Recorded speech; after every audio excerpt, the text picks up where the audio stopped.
Bonjour, bonjour tout le monde. Alors, je ne serai pas très long ce matin. Déjà, bonjour à tous ceux qui se sont connectés aussi rapidement et bonjour à ceux qui vont se connecter plus tard pour suivre la vidéo, bien évidemment. Alors, j'ai appris ce matin avec consternation, excusez-moi, je suis pas fan du gros français, le décès, n'est-ce pas, de monsieur Paul-Éric Kingué. Vous connaissez tous nos divergences du point de vue politique.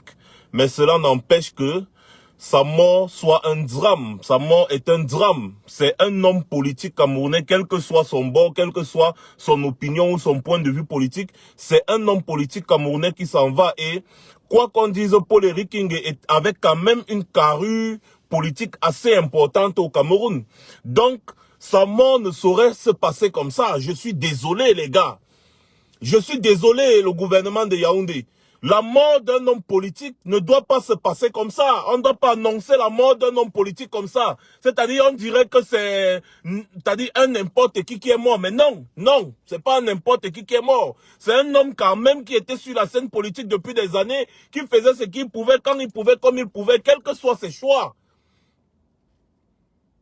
Apprenons à respecter au moins c'est-à-dire la mort de nos hommes politiques.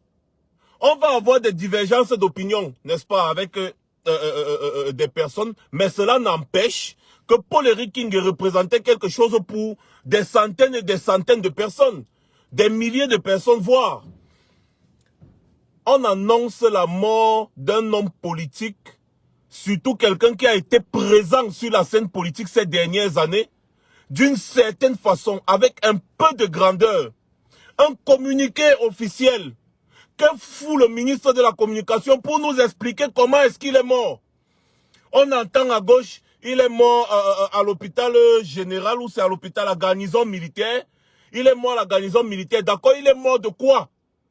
Le certificat déjà de mort doit déjà être établi, ou alors le docteur qui a annoncé le décès doit déjà normalement donner un rapport à sa hiérarchie, qui est le ministère du ministre de la Santé, pardon, qui va faire un rapport au ministre de la Communication, qui va communiquer sur le décès de cet homme politique. C'est comme ça que ça se passe. On ne va pas dire, ah, un homme politique comme ça, là, il est mort. Selon vos règles, il était maire en plus. Il y a des règles dans la vie à respecter. Même si c'est ton adversaire, il y a des règles à respecter. Ce pays me dépasse. On ne parle pas de secret médical. On dit toujours de quoi est-ce que quelqu'un est mort. Le secret médical, ça veut dire quoi? On dit Paul-Éric Kingué serait décédé des suites de maladies comme ça là. Ça, c'est une communication gouvernementale qui doit nous informer d'abord sur les circonstances de sa mort. J'apprends avec consternation que il serait mort du Covid-19. Ça m'a semblé un peu louche parce que voilà quelqu'un qui était sur place. Voilà quelqu'un qui était sur place et son commentaire était relayé par le TGV de l'info. Alors, le climat est lourd. Je vous lis ça rapidement hein, et c'est ça qui m'a mis la puce à l'oreille. Le climat est lourd. Celui qui présidait encore aux destinées de la commune de Njombe-Pendja a tiré sa révérence pour l'éternité dans la nuit de dimanche à lundi. Son état de santé, c'était compliqué. Son état de santé, c'était compliqué. C'est bien. C'est du côté de la garnison militaire qu'il rendra définitivement son tablier. Ok. Sur place, ce matin, l'un de ses adjoints me fait savoir que sa dépouille, partie de Douala jusqu'au niveau de Mbanga, fera chemin retour afin d'éviter un scandale face à l'émotion qui règne sur place. D'accord. Le corps est quitté de la garnison militaire pour retourner à Banga. En ce temps, certaines langues disent que c'est le Covid qui l'aurait tué. Nous connaissons normalement comment est-ce qu'on traite les cadavres du Covid. Quand quelqu'un est mort du Covid, normalement le gouvernement ne renvoie pas le corps comme ça. Donc ça ne peut pas être le Covid. À part si le gouvernement accepte qu'il est irresponsable. Donc le cadavre de Pek arrive en Banga et puis ça rebouche chemin. Pourquoi? On ne sait pas. Quelles sont les circonstances de sa mort? Qu'est-ce que nous sommes? Il est déjà quelle heure? Il est déjà quelle heure? Il est déjà quelle heure? Il est déjà 8h44 ici, là. Il est quelle heure là-bas au pays? Qu'est-ce que le ministre de la Communication attend pour annoncer officiellement sa mort? Ou bien peut-être il a déjà fait pendant que je suis en train de parler. Quelles sont les circonstances de la mort de cet homme politique?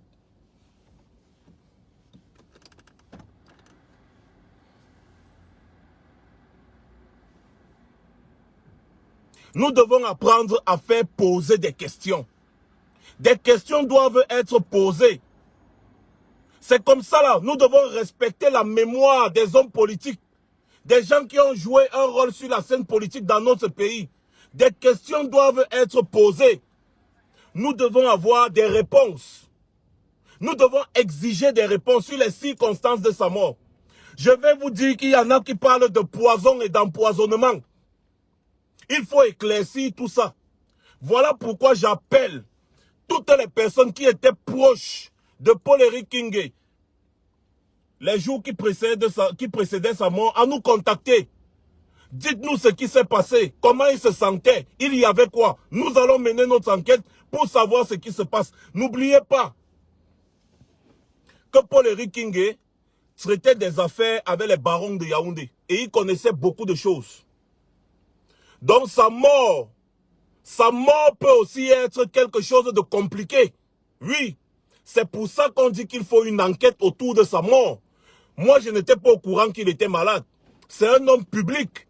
Quand il est malade, on doit annoncer que non, il est malade, il est dans tel hôpital, ça ne va pas tout.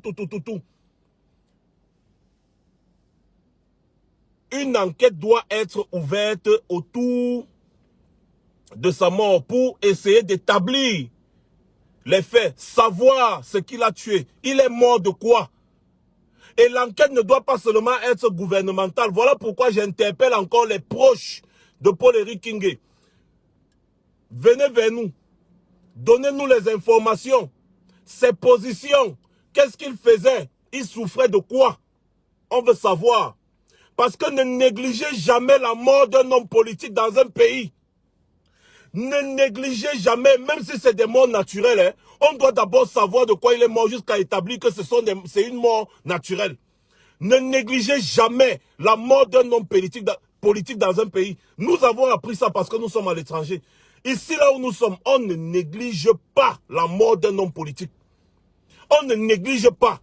Surtout un homme politique qui se dit opposant. Ou alors un homme politique qui a des accords bizarres avec le pouvoir en place. Quand on sait que le pouvoir en place est un pouvoir dictatorial capable de tout.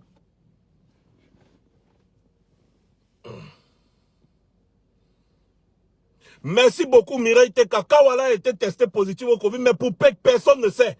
On ne sait pas ce qui s'est passé autour. On va dire que Paul-Éric Kingé a insulté Maurice Kamto. Paul-Éric Kingé nous insultait. C'est même lui qui nous a donné le nom de Taliban. Il n'y a pas de problème, mais on ne doit pas se réjouir de sa mort. Non. Au contraire, on doit poser une question. On doit poser des questions. On doit chercher à savoir ce qui s'est passé. Ça peut être un règlement de compte. Ça peut être beaucoup de choses. Donc, on doit se poser des questions parce que c'était un homme public. Quelle que soit son opinion politique, quelle que soit sa position politique, c'était un homme public et nous devons avoir des réponses. Parce que c'est un peu flou ce qui se passe autour de la mort de ce monsieur. La mort d'un homme comme Paul-Éric Kingé, dans un pays comme le Cameroun, ne doit pas se passer comme je suis en train de voir là.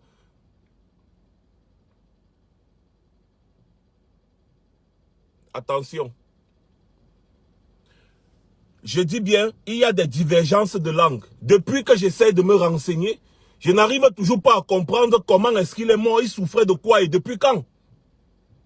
Il souffrait de quoi et depuis quand? On nous annonce, je me lève le matin, le téléphone ne fait que sonner, je mets sur silencieux. Je me lève le matin, je vois les messages. Oh, Péké mort. Je dis, mais Péké mort, il souffrait de quoi? Péké mort, il souffrait de quoi? Il était maire de Djombe Penja, d'accord, il était maire de Djombe Penja, il a des adjoints.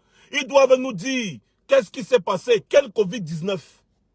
Il a été testé positif au Covid-19 quand? Quand il a été testé positif au Covid-19, quelles sont les mesures qui ont été prises pour sa santé? Les gars,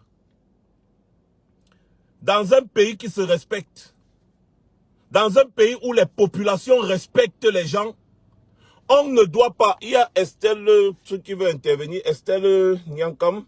Oh, excusez-moi. Oh, autant que je n'ai pas autorisé quelqu'un je n'ai pas autorisé à prendre quelqu'un dans mon live. Si quelqu'un veut intervenir, parce que je vois quelqu'un veut intervenir, il faut tourner la caméra. Il faut mettre la caméra sur le sens latéral. Activer la rotation de l'écran. Pour ceux qui ont l'iPhone, normalement, ça doit roter automatiquement. Pour ceux qui veulent intervenir, mon direct se passe comme ça, là, avec le téléphone sur le sens latéral. Donc, comme je vois déjà, on voit les demandes. Donc, Facebook a déjà rétabli les demandes. D'accord. Donc, attendez un peu, j'essaye de voir si ça peut passer. Excusez-moi, hein, c'est le chauffage de la voiture.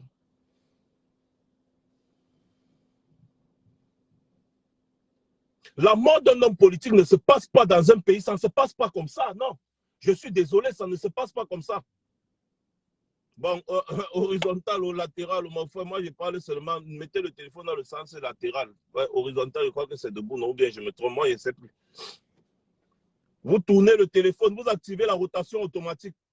D'abord, activez d'abord la rotation automatique et ensuite vous tournez le téléphone. Voilà. Je vais encore essayer de prendre une autre personne pour voir si la personne a compris.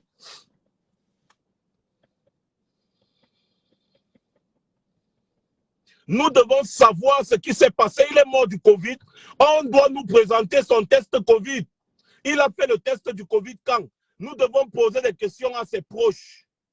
D'accord, au sens horizontal, comme vous voulez, mais tournez le téléphone. Ne mettez pas le téléphone comme ça, tournez le téléphone comme ça. Vous tournez le téléphone comme ça. Voilà. J'essaie encore avec Estelle pour voir. Merci beaucoup. Voilà une autre question, Alain Joël. Que s'est-il passé à la garnison militaire de Douala? Que s'est-il passé? Le corps était en train de partir à Djombe Penja. Est-ce qu'on a déjà fait l'autopsie? Est-ce qu'on a déjà fait l'autopsie? D'accord, si on a déjà fait l'autopsie, tant mieux. On doit nous dire ce qui s'est passé autour de sa mort. C'est tout ce que moi je veux savoir. Qu'est-ce qui s'est passé autour de sa mort? Paul-Éric King est mort de quoi? Que tous les proches, que tous ses proches nous contactent, qu'ils nous disent comment il se sentait, qu'est-ce qui s'est passé. S'il a fait le test du Covid, c'était quand? Et ça s'est passé comment? Il a fait combien de temps à l'hôpital? Il souffrait de quoi? On veut savoir. Et ces questions doivent avoir des réponses. Je vous reviendrai ce soir. Passez une bonne journée.